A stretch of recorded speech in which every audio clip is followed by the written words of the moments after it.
Good morning, dear viewers, and welcome to your weekly morning show.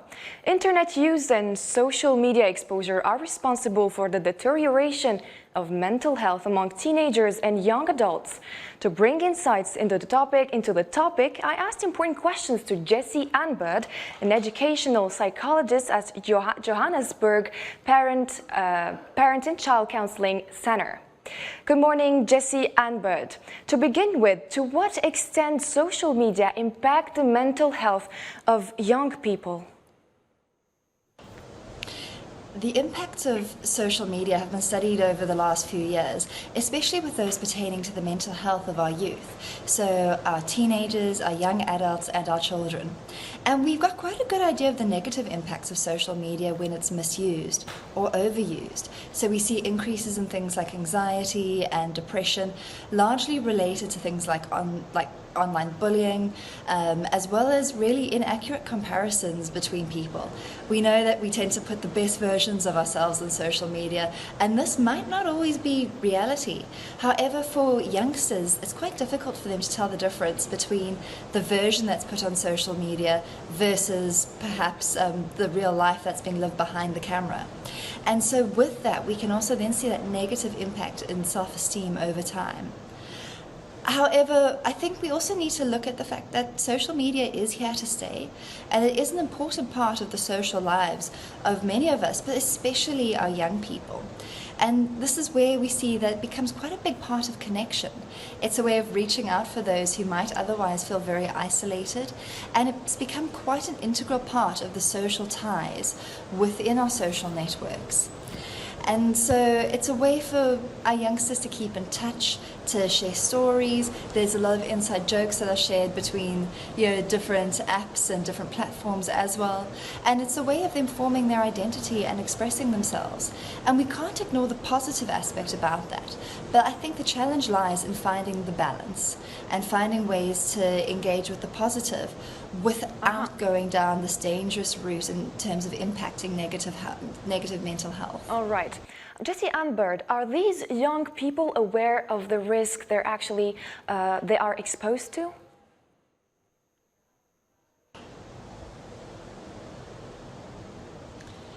So are they aware of the dangers? I feel like for generations we were warning young people about the dangers of different things and different trends. And so I think there is a lot of awareness around the dangers of social media, and I think on a surface level many young people are aware of them, but perhaps in a way that doesn't always feel real or doesn't feel as serious. I also think we need to acknowledge that many of our youth do not necessarily have the insight into their own functioning to always know when they're being negatively impacted. Additionally, with the danger of social media is this idea that we need to put forward this perfect part of ourselves, this image that is doing well, that is functioning well, that is happy and positive. And so by its very nature, social media may encourage young people to mask the very difficult challenges that they're going through on a mental health level. All right. And this might make it really hard for them to believe that social media can be dangerous. Yeah. How can parents support the positive use of social media and the control of the use of social media platforms to avoid potential disasters, Anne? The role of parents when it comes to social media is so important. I think the important thing is to have open and honest conversations with your children from the beginning, and to have very clear boundaries and expectations about how to manage social media use. And so there should be very clear rules from when a child is first given their own cell phone, what they need to do in order to have access to things like Wi-Fi or data, and what might require that being taken away. I think we also need to have an open channel of communication, so that if, for instance, a child or an adolescent, if they're experiencing online bullying, that they know that they can go to their parents for help without fear of repercussion. I also think parents can have very educational talks with their adolescence about what dangers might be there. It might be online bullying, but also it might be a predatory adult that they need to warn them about as well.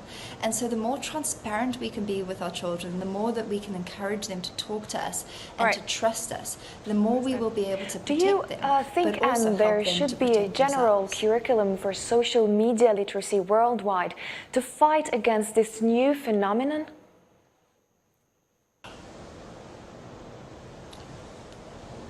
I do think we need to start educating about social media on a more formal level. I do think, however, that any curriculum that is based on the idea of social media will need to be adapted frequently and quickly because it's such a fast-paced changing world. And we know the nature of education, sadly, is not to be quickly adaptable. And so I think what we want to look at is ongoing conversation, ongoing dialogue between our youth, between our educators, between parents, and between the professionals that are behind the scenes when it comes to social media. And so that there is an ongoing learning from one another that allows us all to adapt to this very, very dynamic world. What should governments do to hold those social media companies accountable for the problems they have caused?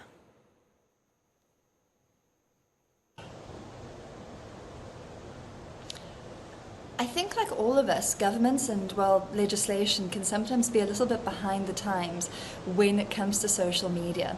And so we've seen, governments all over the world needing to scramble quite quickly to figure out what to do in terms of collection of personal information, what happens when there's a data breach.